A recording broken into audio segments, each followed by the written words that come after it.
impressed about that. Your first chair, your vice chair is called to be involved in a draw with the NPP second deputy.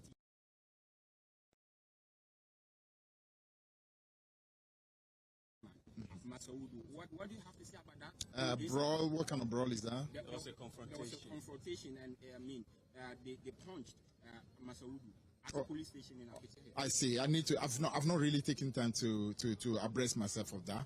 So I think I will try and find out and know what's going on. Was involving Chief Sofo Azoka then Alhaji Masaudu, who is the third national vice chairman of the NPP. I see. And Masaudu says that he has reported the matter to the police. Okay, then that's okay. I mean, once it's reported, then I think we should allow the police to do an investigation. General, whoever is found culpable, I mean, the right thing needs to be done.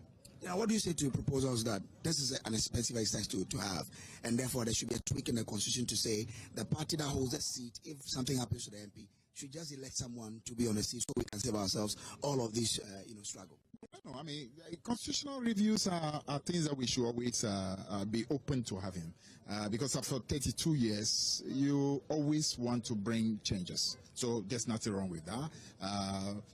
So that conversation, I think it's a conversation NDC, NPP, we should be able to sit together and even have an agreement upon. And once we do, we both will be able to push that, in Parliament. But that said, NPP tried to literally create impression that we stepping away from Tamale Central, used to step away from Akwetia. The truth is this, NPP knows they have no chance in Tamale Central. They could bring Bawumia and you lose miserably in Tamale Central. So naturally they will not go. So that was just a pretense, taking advantage of their sympathy and pretending, we are very, it's a game they were playing. Akwetia is a place where we believe December 7 we won. It was declared for them, so we believe the people of Akwetia needed an opportunity to make a final choice between NDC and NPP who won that seat, in December. And so this is it. Yeah. Don't you think that, given what has happened, the death of the MP, don't you think that it was necessary for you at least to allow them have the seat in Parliament? You already have the people of Akwetia deserve the opportunity to decide whether they want to be on the side of the NDC or the NPP.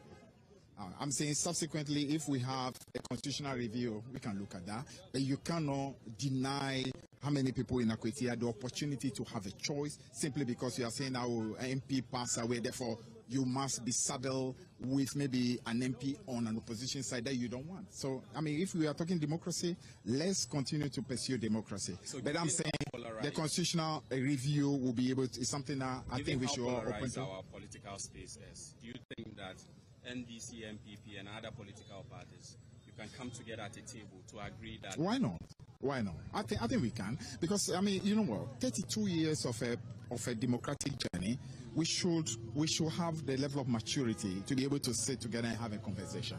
I can tell you as General Secretary, I'm pretty much willing, and I've actually made effort to that effect with, I normally, focus more on the NPP because of the direct opponent that we have. So I've had that conversation with my counterpart on the other side, and it's something I think we can continue to discuss. So that you see, the important thing that it should be done without hypocrisy.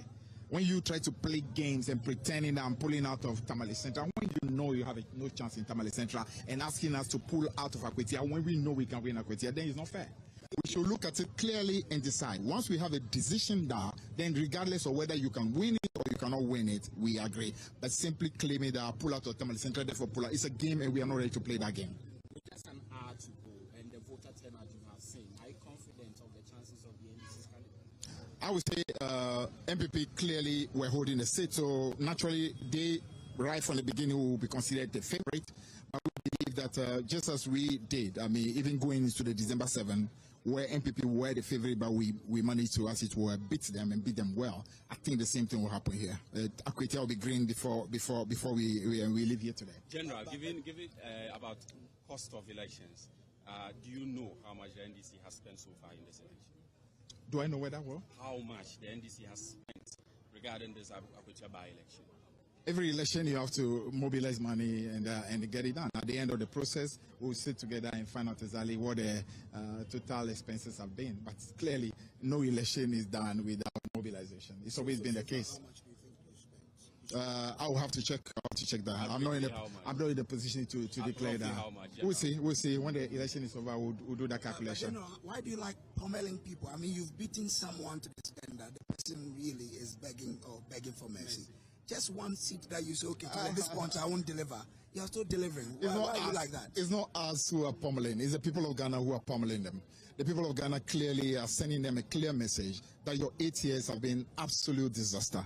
And we want to let you know that we totally don't like what you did. And I'm hoping that they will be able to, as it were, eat the humble pie, learn. But it doesn't appear they are learning. Because if you watch them carefully, you can see clearly that they are behaving exactly like how they did. I mean, even when they came into office from 2017. Long may they continue. That's to our advantage. If they continue remaining like that, then that's fine. But if they decide that they will learn a good lesson, show some humility, maybe the people of Ghana will change. So the pummeling is being done by the people of Ghana. If you lose the seat today, what signal will it send to you mean if what? If we... NPP won it in December 7, even though we believe that we had won it. So if they won it, it means that they were able to defend their seat. So we give them credit. In democracy, you win some, you lose some. So we will prepare for another one and believe. Oh, no. Why should there be a verdict on the government? I mean, a seat that was won in December by them, if they manage to retain it, it simply means that they were able to work hard and consolidate their ground. So that's it. That the Equatorian needs an NDC NP to get development in case you lose. I think generally, every area of the country wishes to be on the side of government because somehow it makes it easier. I mean, if you are in opposition, it's a little more difficult because as you can expect, an MP in opposition doesn't have the same access to ministers as the one in government. So I would say generally some minimum development will happen across the whole country. But if you have the side, if you have an MP with sitting on the majority, chances are that you'll get a little more. I mean, it's normal. If your mother is in the kitchen, you eat more than if your mother's rival is in the kitchen. You may not eat the same.